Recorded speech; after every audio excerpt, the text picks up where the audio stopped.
Comilla Victoria সরকারি কলেজের একাদশ শ্রেণীর বিজ্ঞান বিভাগের সুপ্রিয় শিক্ষার্থীদের আজকের পদার্থবিজ্ঞান ক্লাসে স্বাগত জানাচ্ছি। আমি হাসান মুরাদ, প্রভাষক, পদার্থবিজ্ঞান বিভাগ, কুমিল্লা ভিক্টোরিয়া সরকারি কলেজ। আমরা ইতিমধ্যেই গতিবিদ্যা অধ্যায়ের 6টি লেকচার শেষ করেছি।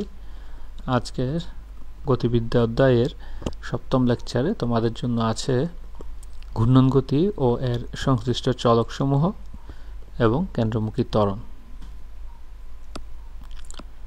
ঘূর্ণন গতি বা বৃত্তীয় গতি, আমরা এই অধ্যায়ের শুরুর দিকে যখন বিভিন্ন প্রকার গতির কথা পড়েছি সেখানে আমরা ঘূর্ণন গতি সম্পর্কে জেনেছি। কোনো বস্তু কণা একটি স্থির বিন্দু বা অক্ষের সাপেক্ষে বৃত্তাকার পথে ঘুরতে থাকলে এর গতিকে ঘূর্ণন গতি বলে। যেমন বৈদ্যুতিক পাখার গতি, লাঠিমের গতি, ঘড়ি কাঁটার গতি ইত্যাদি। অর্থাৎ কোনো বিন্দু বা অক্ষের সাপেক্ষে বৃত্তাকার পথে যে গতি সেটি মূলত ঘূর্ণন গতি। চিত্রে আমরা উদাহরণগুলো দেখতে পাচ্ছি। ঘূর্ণন গতির সাথে সংশ্লিষ্ট রাশিসমূহ, আমরা এই অধ্যায়ের শুরুর দিকেই গতি সংক্রান্ত বিভিন্ন রাশি পড়েছি। সরণ, বেগ, ত্বরণ এই রাশিগুলো পড়েছি। ঠিক ঘূর্ণন গতিতেও এই রাশিগুলো বিদ্যমান, তবে সেগুলো একটু ভিন্ন নামে। যেমন সরণ, লিনিয়ার মোশনের ক্ষেত্রে যেটা আমরা সরণ বলেছিলাম সেটা এখন আমরা বলবো কৌণিক সরণ। আর সব কিছুর আগে একটা কৌণিক শব্দ থাকবে, কৌণিক সরণ, কৌণিক বেগ এবং কৌণিক ত্বরণ। কৌণিক সরণ হলো বৃত্তাকার পথে ঘূর্ণনরত বস্তুকণার নির্দিষ্ট সময়ে অতিক্রান্ত বৃত্তচাপ কেন্দ্রে যে কোণ উৎপন্ন করে। সোজা কথায় কৌণিক সরণ হলো কোণ, নির্দিষ্ট সময়ে যে কোণ সে অতিক্রম করে, এটাই হলো কৌণিক সরণ। যেমন এই চিত্রে আমরা দেখি থিটা পরিমাণ কোণ অতিক্রম করে, তাহলে এই থিটা যত ডিগ্রি হয় সেটাই হবে কৌণিক সরণ। আর আমরা জানি কোণ সমান চাপ বাই ব্যাসার্ধ, অর্থাৎ এস যদি হয় বৃত্তচাপ, আর্ক লেংথ ডিভাইড বাই আর, তাহলে আমরা এই বৃত্তচাপ যেটা সেটি আসলে রৈখিক সরণ। আর্ক লেংথ যেটা এখানে লেখা আছে সেটি হল মূলত রৈখিক সরণ, অর্থাৎ এই পথে সে রৈখিক দূরত্ব অতিক্রম করে এবং থিটাটা কৌণিক দূরত্ব নির্দেশ করে। তাহলে আমরা রৈখিক দূরত্ব s equal to pi r into theta, অর্থাৎ রৈখিক সরণ সমান কৌণিক সরণ ইন্টু বৃত্তের ব্যাসার্ধ। তাহলে আমরা কৌণিক সরণ পরিমাপের জন্য সাধারণত ডিগ্রি, রেডিয়ান, গ্রেডিয়ান এই 3টা একক ব্যবহার করে থাকি। আমরা আগের 9-10 সম্ভবত এই বিষয়গুলো আছে। বৃত্তীয় পদ্ধতি, শতমূলক পদ্ধতি এবং ষাটমূলক পদ্ধতি। এখানে একটু ভুল আছে, এখানে এটা ষাটমূলক পদ্ধতি হবে। আচ্ছা, আমরা এখানে আমাদের যত গাণিতিক সমস্যার সমাধান করব এখানে আমরা বৃত্তীয় পদ্ধতি অর্থাৎ রেডিয়ান এককটা ব্যবহার করব কৌণিক সরণের জন্য। আর রেডিয়ানের সংজ্ঞাটা এভাবে দেওয়া যায়: কোনো বৃত্তের ব্যাসার্ধের সমান একটি বৃত্তচাপ কেন্দ্রে যে কোণ উৎপন্ন করে তাই হলো 1 রেডিয়ান। আর সম্পূর্ণ একবার যদি ঘুরে তা হলো 2 পাই রেডিয়ান।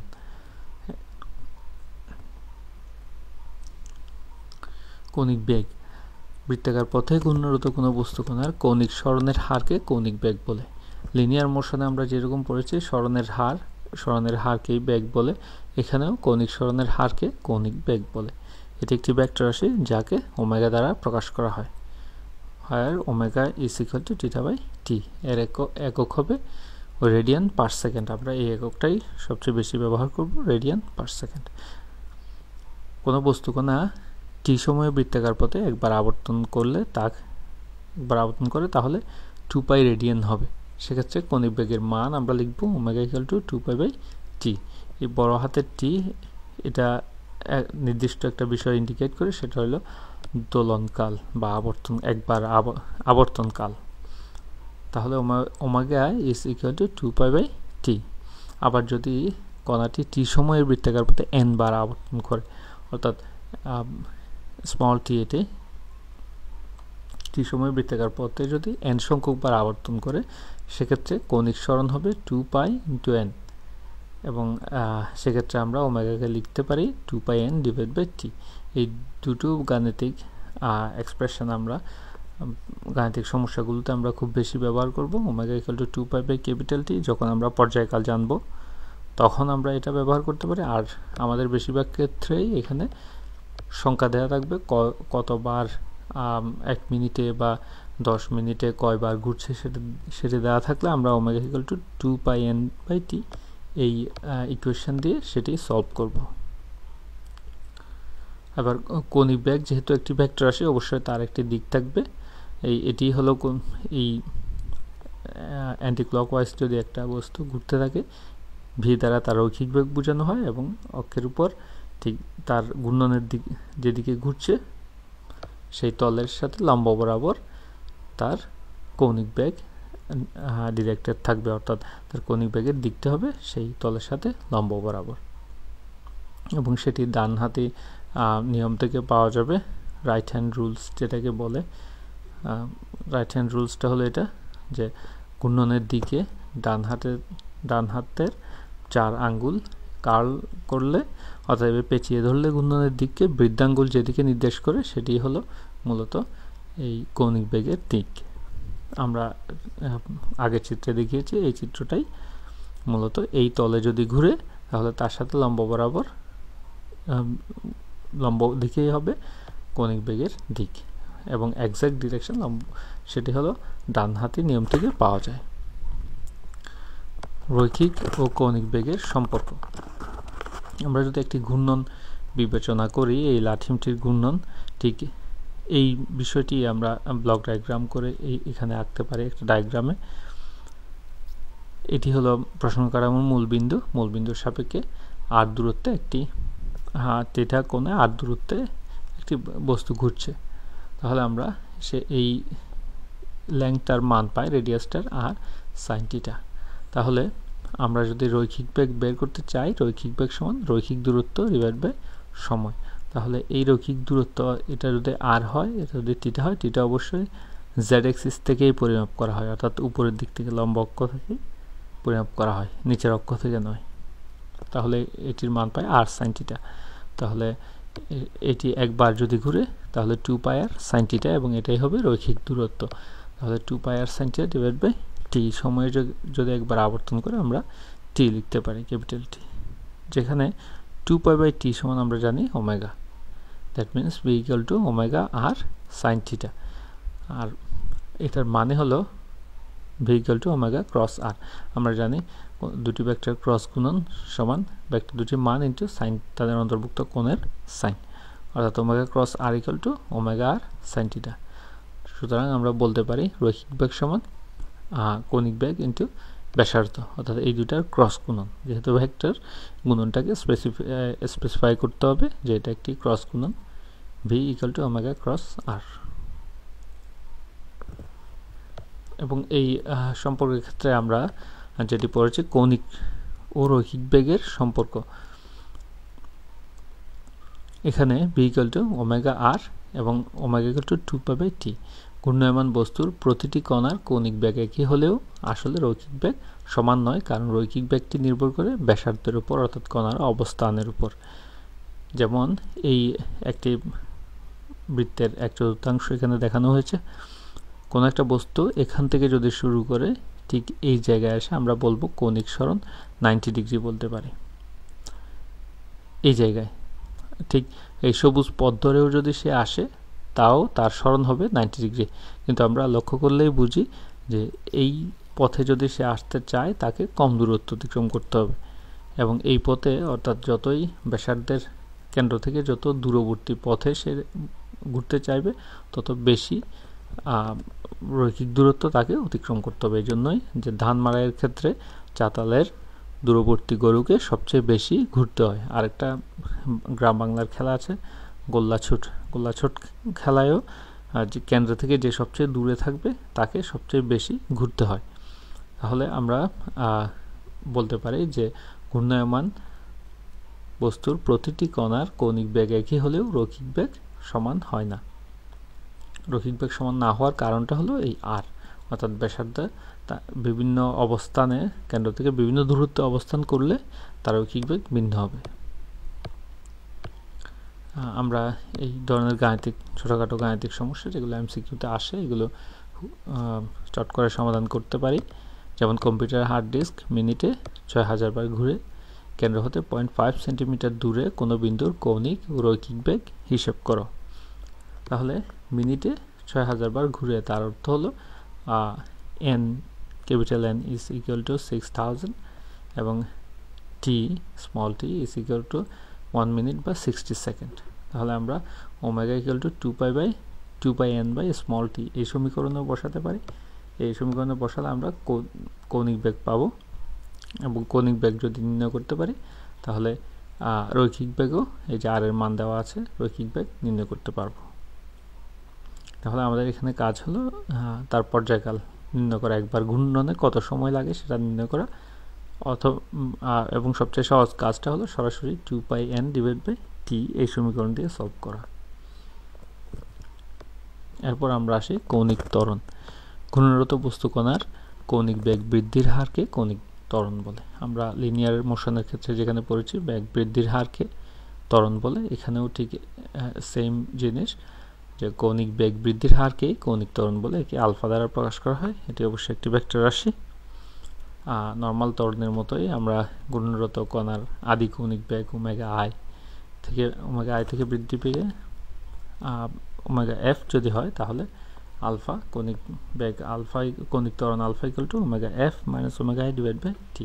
আগে যেখানে v minus v not divide by T লিখতাম, ঠিক একই পদ্ধতিতে এটা। কৌণিক ত্বরণের দিক, কৌণিক ত্বরণ দুই ধরনের, সুষম কৌণিক ত্বরণ ও অসম কৌণিক ত্বরণ। সেটা আমরা ওই লিনিয়ার মোশনের ক্ষেত্রে যেরকম পড়েছি ওইরকমই, কিন্তু এর দিকটা হলো যখন কোনো একটা কৌণিক গতিসম্পন্ন কণার গতি বৃদ্ধিপ্রাপ্ত হয় তখন সেটি ডানহাতি নিয়ম অনুযায়ী কৌণিক বেগের দিকেই হয়, কিন্তু যখন স্লো ডাউন হয়, যখন আস্তে আস্তে থেমে যায়, যেমন গাড়ির চাকা যখন আস্তে আস্তে থেমে যায় তখন কিন্তু সেটি কৌণিক বেগের বিপরীত দিকে নির্দেশ করে।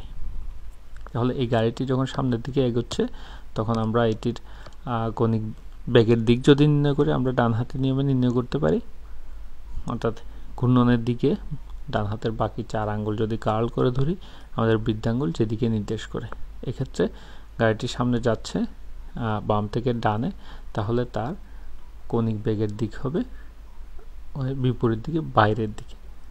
অর্থাৎ এটি যদি চাকা হয় এটির মতোই, যখন আমরা বিবেচনা করি এটি তাড়িত হচ্ছে অর্থাৎ বেগ বৃদ্ধি পাচ্ছে, তাহলে সেটি কৌণিক বেগের দিকেই কৌণিক ত্বরণের দিকটা হবে।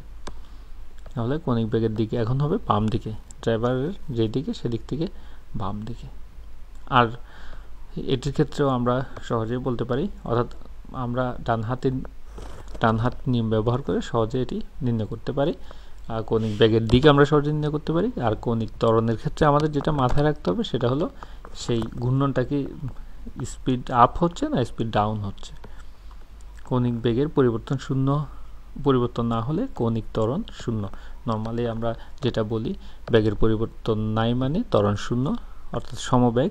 ঠিক একই অবস্থা এখানেও, কৌণিক বেগের পরিবর্তন না হলে কৌণিক ত্বরণও শূন্য থাকে। আর এই গতিসূত্রগুলো দুটাতে আমরা কিছুটা সিমিলারিটিস দেখতে পাই, যেমন s ইকুয়াল টু vt ছিল অতিক্রান্ত সমবেগে অতিক্রান্ত দূরত্ব, এখানেও কৌণিক দূরত্ব omega theta equal to omega bar T, এটা কৌণিক বেগ।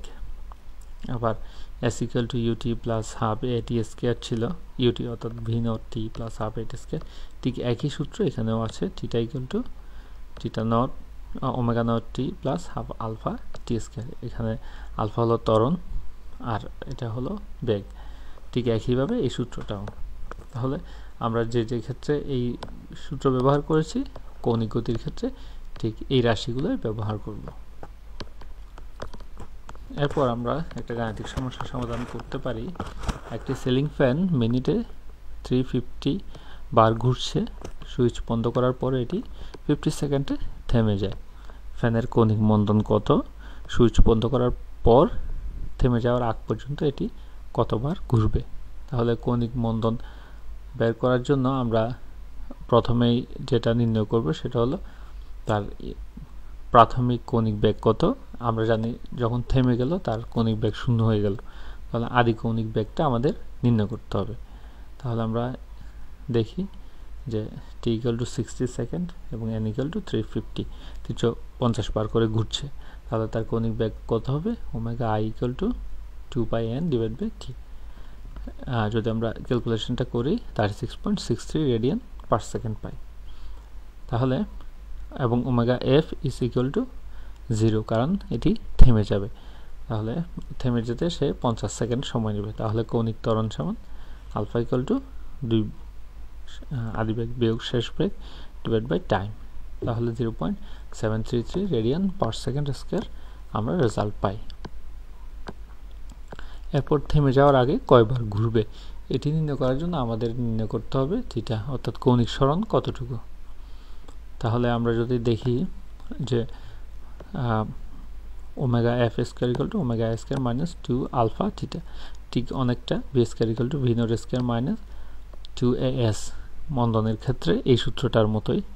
তাহলে আমরা যদি থিটা নির্ণয় করি আমরা পাই 15.25 রেডিয়ান, অর্থাৎ এত রেডিয়ান ঘুরবে। এটাকে যদি আমরা 2π দ্বারা ভাগ করি, কারণ একবার ঘুরলে 2π রেডিয়ান কৌণিক সরণ হয়, তাহলে 2π দ্বারা যদি ভাগ করি কয়বার ঘুরবে আমরা সেটি নির্ণয় করতে পারবো।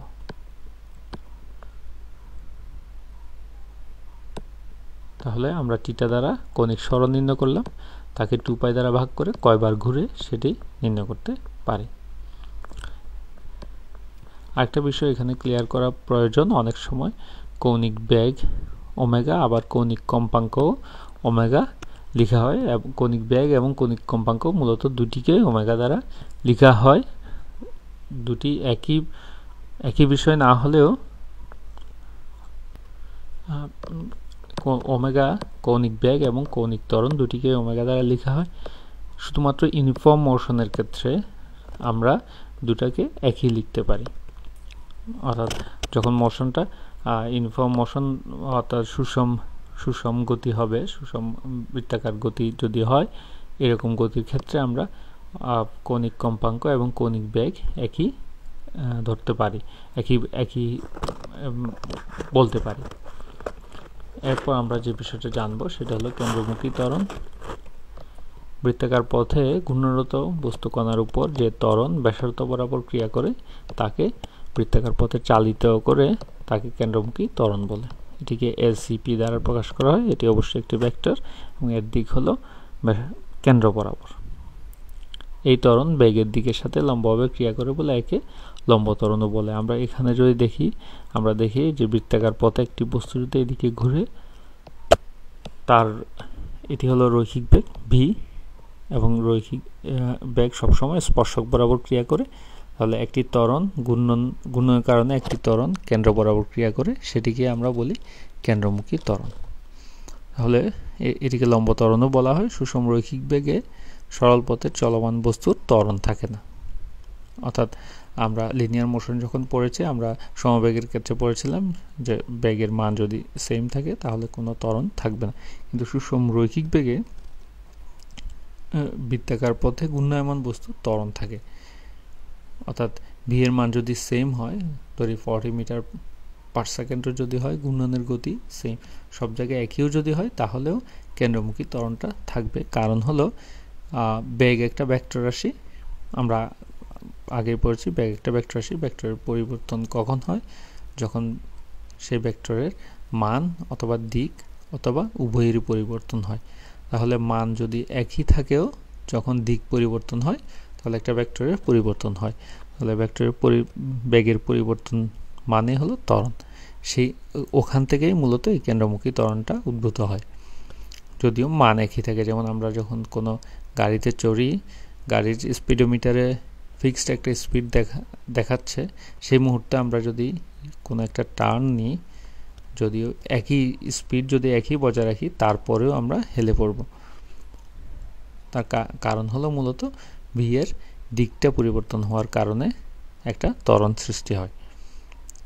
এবং এটা কি সিপি, is equal to v square by R. এই সমীকরণ থেকে আমরা দেখি যে আর যত ছোট হবে, অর্থাৎ ঘূর্ণনের ব্যাসার্ধ যত ছোট হবে তার মান তত বেশি হবে, এবং বেগের মান যত বেশি হবে সেন্ট্রিপিটাল অ্যাক্সিলারেশন অর্থাৎ কেন্দ্রমুখী ত্বরণের মান তত বেশি হবে। আমরা সেন্ট্রিফিউজের নাম শুনেছি। সেন্ট্রিফিউজ হলো একটা ঘূর্ণন যন্ত্র যেটা দিয়ে বিভিন্ন ঘনত্বের বস্তুকে আলাদা করা হয়, বিশেষ করে সাসপেনশনের উপাদানসমূহ আলাদা করা যায়।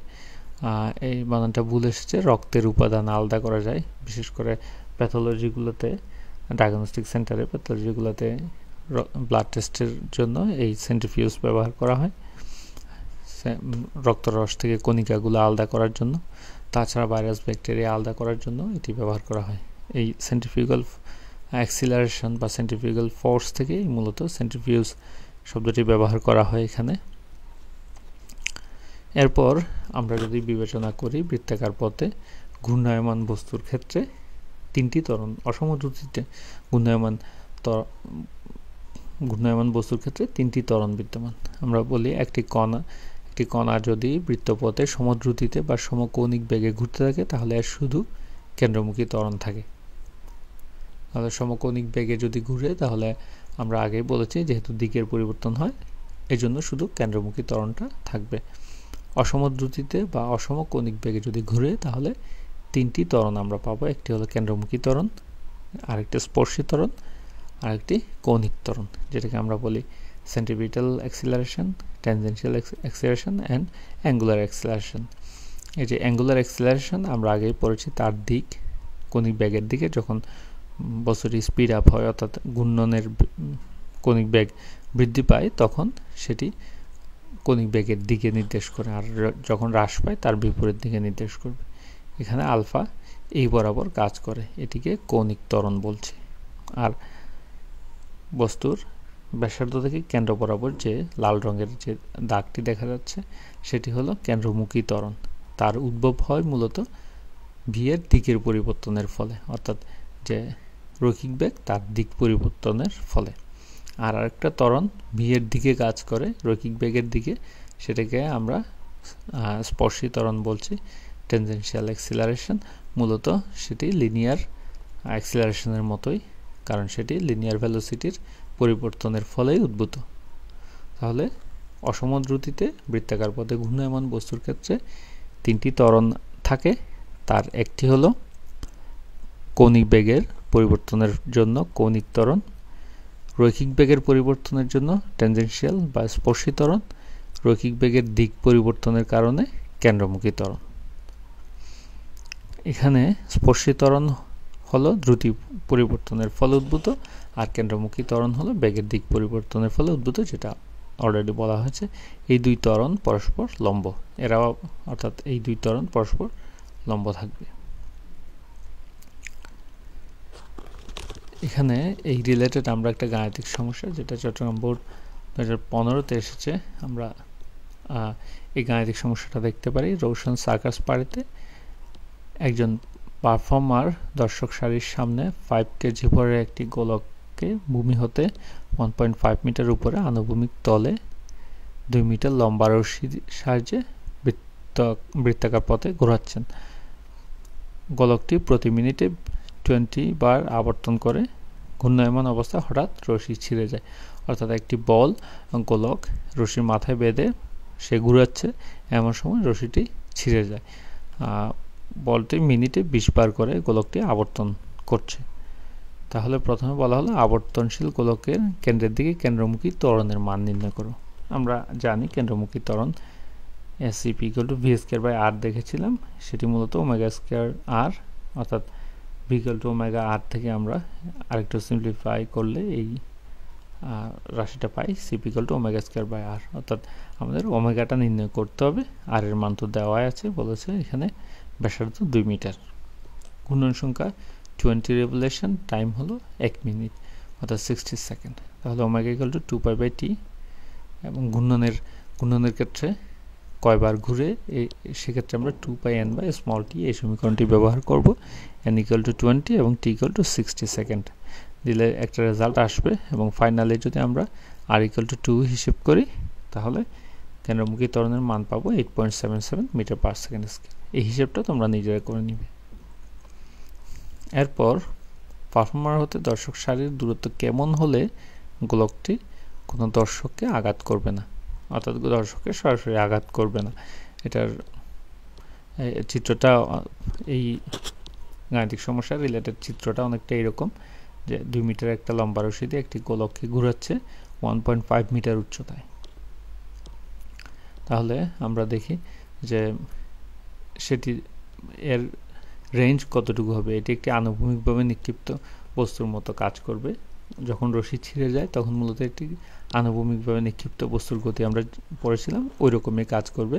তাহলে আমরা এর ইনিশিয়াল ভেলোসিটি অর্থাৎ নিক্ষেপণ বেগটা আমাদের জানতে হবে। নিক্ষেপণ বেগ আমরা জানি ভি = ওমেগা আর, ওমেগার মান আমরা আগে নির্ণয় করেছি। তাহলে ভি = ওমেগা আর আমরা নির্ণয় করতে পারি, এবং আনুভূমিক পাল্লা v²/g।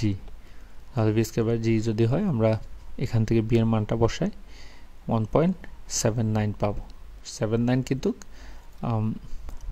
হ্যাঁ, যেখান থেকে নিক্ষেপ করা হয়েছে সেখান থেকে ঠিক এই মুহূর্তে যদি আমি রশিটা কেটে দিই তাহলে এখান থেকে 1.79 মিটার। তাহলে মূলত সে যে কেন্দ্র থেকে ঘুরছে সেখান থেকে আর 2 মিটার, সেখান থেকে হিসাব করতে হলে আর 2 মিটার যোগ করতে হবে।